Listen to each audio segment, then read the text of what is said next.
الحمدللہ رب العالمین والصلاة والسلام علی رسولہ الکریم اما بعد۔ کل نوح علیہ السلام کے بارے میں یہ بتلایا گیا تھا کہ انہوں نے اپنی قوم کو بہت سمجھایا، اللہ کی توحید کی دعوت دی، لیکن ان کی قوم ہٹ دھرم تھی۔ آپ ان کو سمجھاتے تو وہ اپنے کانوں میں انگلیاں ڈال لیتی تھی، تو انہوں نے نہیں مانا، یہاں تک کہ نوح علیہ السلام نے ان کو اللہ کی بہت ساری نعمتوں کا وعدہ بھی بتلایا کہ اگر آپ استغفار کر لیں گے تو آپ کو فلاں فلاں اللہ کی نعمتیں ملیں گی۔ تو نوح علیہ السلام کی جب ساری باتیں انہوں نے سنی تو پھر نوح علیہ السلام پر انہوں نے کچھ اعتراضات کیے، کیا وہ کیوں نوح علیہ السلام کی بات کو نہیں ماننا چاہتے۔ تو ان کی قوم کے جو سردار تھے انہوں نے پہلا اعتراض یہ کیا، ما نراک الا بشرا مثلنا، کہ نوح تم کیا ہو، تم تو ہماری طرح ایک آدمی ہو، مطلب تمہاری بات کو ہم کیا مانیں۔ نوح علیہ السلام سے یہ کہا بھئی تمہاری بات کو ہم کیا مانیں، تم جو ہے ہماری طرح ایک آدمی ہو، تو تم میں ہم میں تو کوئی فرق تو ہے نہیں کہ ہم تمہاری بات مان لیں۔ دوسری بات انہوں نے نوح علیہ السلام سے یہ کہا کہ جو تمہارے اوپر ایمان لائے ہیں اور جنہوں نے تمہاری بات مانی ہے، کہا یہ ہماری قوم کے سب سے کمزور لوگ ہیں، یعنی کہ جو تمہارے پیچھے چل رہے ہیں تو یہ تو کمزور لوگ چل رہے ہیں، کوئی بڑا تو تمہارے پیچھے ہے نہیں، تو ہم تمہاری باتوں کو کیسے مانیں۔ اور تیسری بات انہوں نے یہ کہی نوح علیہ السلام سے کہ تم کسی بھی چیز میں تم ہم سے بڑھ کر کے نہیں ہو، یعنی یہ ان کا مزاج تھا کہ کیسے وہ ایک نبی کی، ایک رسول کی بات کو ٹھکرا دے۔ تو اس کے جواب میں نوح علیہ السلام نے ان سے یہ کہا کہ دیکھو پہلی بات یہ ہے کہ میرے پاس اللہ کی توحید اور رسالت، یعنی جو مجھے رسول بنا کر کے بھیجا گیا ہے، اس کی میرے پاس مضبوط دلیل ہے، میرے پاس میں کوئی اپنی طرف سے بات نہیں کہہ رہا ہوں۔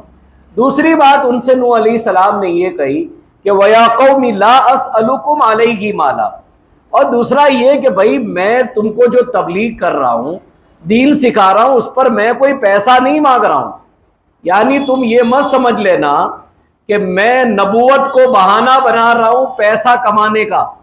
کہا یہ پیسہ کمانے کا کوئی ذریعہ نہیں ہے، تم سے کوئی پیسہ نہیں مانگ رہا ہوں، میں اللہ کی بات پہنچا رہا ہوں۔ اگر آج ہم دیکھیں تو بہت سارے لوگوں نے دین کو دھندا بنا لیا، آپ دیکھیے کس طریقے سے دین کے نام پر لوٹا جاتا ہے، خیر اس کی بات نہیں ہے۔ تو نوح علیہ السلام نے کہا بھئی میں تھوڑی پیسہ تم سے مانگ رہا ہوں، میں تو پیسہ مانگ نہیں رہا ہوں، نہ اس کے ذریعے پیسہ کما رہا ہوں۔ تیسری بات نوح علیہ السلام نے ان سے یہ کہی کہ دیکھو جن کو تم کمزور کہتے ہو، کیونکہ یہ ایمان لے آئے ہیں تو اب میں ان کا ساتھ نہیں چھوڑوں گا۔ تو جب نوح علیہ السلام کی قوم نے ان کی بات سنی تو پھر نوح علیہ السلام سے کہنے لگے قالوا یا نوح قد جادلتنا فاکثرت جدالنا، کہ نوح تم نے ہمارے ساتھ بہت بحث کر لی، بہت زیادہ بحث کر لی، بہت زیادہ جو ہے تم نے ہمارے ساتھ میں جھگڑا کر لیا۔ کہا اچھا اب ایک کام یہ کرو، نوح علیہ السلام سے کہا یہ جو تم ہم کو ڈراتے رہتے ہو نا کہ بات نہیں مانیں گے تو اللہ تعالیٰ کا عذاب آئے گا، کہا چلو اگر سچے ہو تو اللہ کا عذاب بلاؤ، کہا دیکھتے ہیں ہمارے اوپر اللہ تعالیٰ کا عذاب کیسے آتا ہے۔ تو نوح علیہ السلام نے کہا کہ دیکھو عذاب تو یقیناً اللہ ہی کی طرف سے آتا ہے، کہا میں نے تم کو بات پہنچا دی، اب تم سننے کو تیار نہیں ہو۔ پھر اللہ تعالیٰ نے نوح علیہ السلام سے کہا نوح جو تم پر ایمان لانے والے تھے وہ ایمان لا چکے ہیں، اور اب یہ ایمان لانے والے نہیں ہیں، تو اب تمہیں ایک کام کرنا ہے۔ کہا کیا کام کرنا ہے؟ کہا نوح تم ہماری آنکھوں کے سامنے کشتی بناؤ گے، وَاصْنَعِ الْفُلْكَ بِأَعْيُنِنَا، کہا تم ہماری آنکھوں کے سامنے کشتی بناؤ۔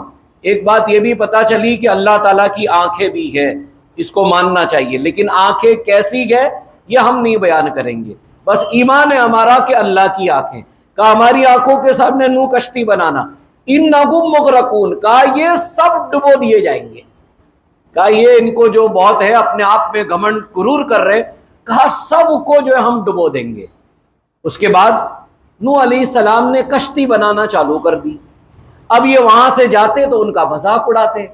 مذاق اس لیے اڑاتے تھے, کہا بھائی یہ کشتی کیوں بنا رہا ہے, یہاں کون سا سیلاب آنے والا ہے, یہاں کون سا پانی آنے والا ہے, یہاں کشتی بنانے کی کیا ضرورت پڑ گئی.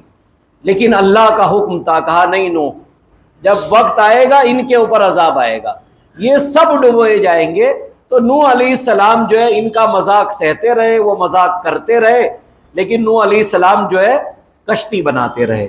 اب انشاءاللہ کل آپ کو بتایا جائے گا, کل نہیں انشاءاللہ پرسوں, کل جمعہ ہے, کہ کیسے نوح علیہ السلام نے کشتی بنائی اور کیسے یہ قوم ڈوب گئی, اور کس طریقے سے جو یہ سوچتے تھے کہ نہیں یہاں تو پانی آ ہی نہیں سکتا ہے, تو پھر پانی وہاں کیسے آ گیا. اس میں اللہ تعالیٰ کی قدرت کا ذکر ہے. اللہ تعالیٰ سے دعا ہے اللہ تعالیٰ ہمیں تکبر, غرور, گھمنڈ سے بچائے, اس کی اطاعت کرنے والا بنائے. جاتے جاتے آپ مدرسے کا تعاون